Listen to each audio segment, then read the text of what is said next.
सन्माननीय श्री राजसाहेब ठाकरे यांचा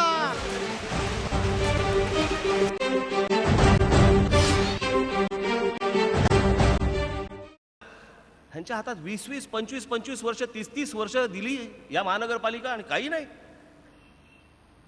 आरक्षित भूखंड देखील खाऊन टाकले. मैदानासाठी होते, बागांसाठी होते, हॉस्पिटलसाठी होते, शाळांसाठी होते, ते असले जे भूखंड होते तेही या लोकांनी खाऊन टाकले, फुकून टाकले पैसे घेऊन.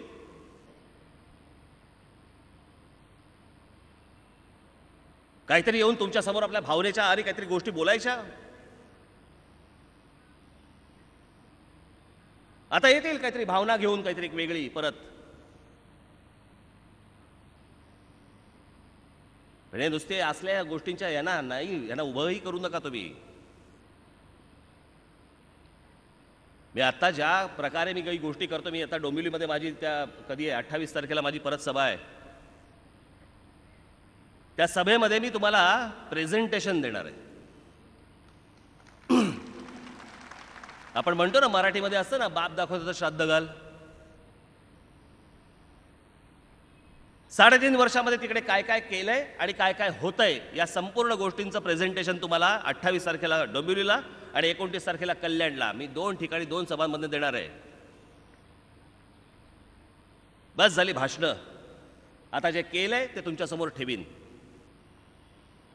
विनाकारण तुमच्याकडे मतं मागायला येत नाहीये मी तुम्हाला एका विश्वासाने सांगतो, ही कल्याण डोंबिवलीची सत्ता माझ्या हातात तुम्ही देऊन बघा, आमच्या हातात तुम्ही देऊन बघा. सत्ता म्हणजे संपूर्ण सत्ता.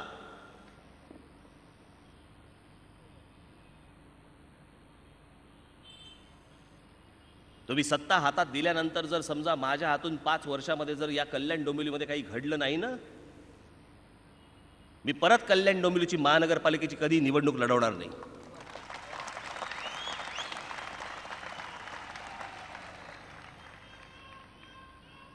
निवडणुका लढवण्याचा काही मला काही इतका उत्साह नाहीये.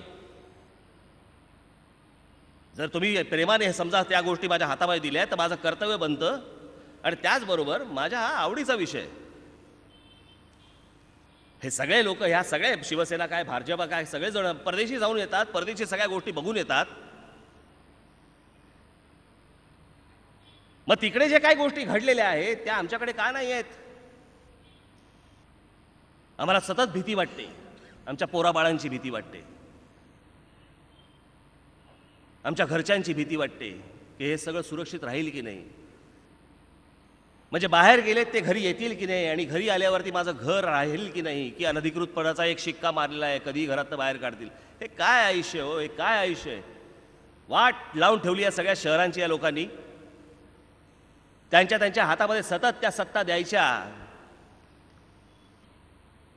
मी त्याच्यावरती करायला सांगितलं होतं होर्डिंग यांना सगळ्यांना, की मी म्हटलं अरे ह्यांच्या घरात काय पडलं, एकदा इतक्या वर्षाच्या सत्तेमध्ये ह्यांच्या घरात काय पडलं आणि तुमच्या पदरात काय पडलं? रोजच्या रोज आमची शहरं खराब होत आहेत, खाली जात आहेत, आकडा खाली जातोय. पण आम्हाला काही नाही, गंमत.